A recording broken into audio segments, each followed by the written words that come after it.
So what's on your mind today, man? All is well. Just came back from China and Japan. Okay. My first visits over there speaking with the African China community. and Japan? And Japan. Really? I spent a week in Japan, Tokyo and Nagoya. Okay. And then they flew me. Dope. Yeah, Tokyo's dope Nagoya too. is dope. I really enjoyed it. And then I went to Shanghai and Beijing. It was bittersweet. Sweet because it was good seeing African people in a different setting from America. Okay, I had never been to China. So it was very good to see that. The bitter side is the fact that we're not treated well over there. Really? I'm not Really? surprised at that. What you mean?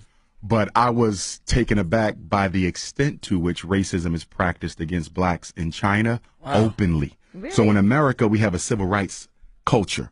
So racism, you have to tuck it under. Have to be covert. It has to be covert. Yeah. And China is very much So, like, overt. what- There were certain nightclubs that we couldn't go into. Really? Oh, yeah. And they will tell you no black people are allowed here. What? There's certain sections of certain neighborhoods you can't live in. So, for example, if they don't want you in a certain section in Brooklyn, they will just use clever real estate tactics to keep you out. Absolutely. Okay, i.e. your credit ain't good enough or the bank didn't approve your loan.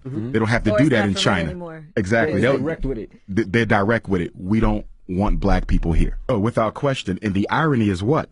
Africa is rolling out the red carpet for China. I mean, they're taking over the Caribbean. They're taking over They've Africa. never taken over the Caribbean. They're all in South Africa. In fact, Mandarin is now an official language in the Republic of South Africa. Zulu isn't.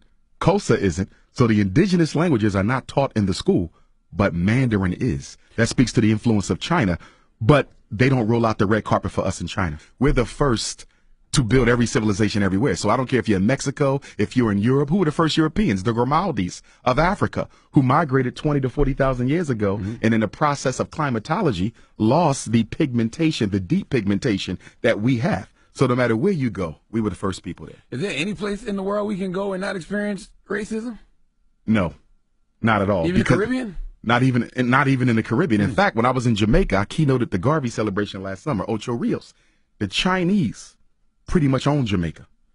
I mean, the Jamaican government is giving them concessions, land concessions. They're building hotels, beach resorts. They're building 2 schools for the Jamaicans. And what the Jamaicans have to give them in turn is the right to certain lands, the right to certain waterways. And if it doesn't stop, Jamaica, ironically, the land of Marcus Garvey and Bob Marley, will be the first Chinese colony in the Caribbean. Wow. It's getting bad. And you know why it's happening? Because the black bourgeoisie leadership in both Africa and the Caribbean, they don't have to live with the consequences of the economic decisions they make. So if I'm the president of Jamaica, okay, and China says, listen, we're going to give you $1 million in retirement. We're going to build you a retirement home, but we want this, this, and this.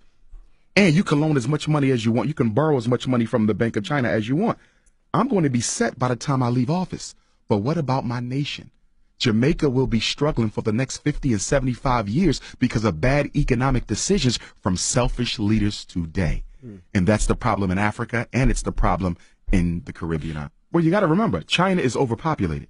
So it's always looking for opportunities to dump some of its excess population. Right. And you know what's so sad? Chinese will come to South Africa poor with nothing. And in 3 years, they're owning 2 and 3 major businesses.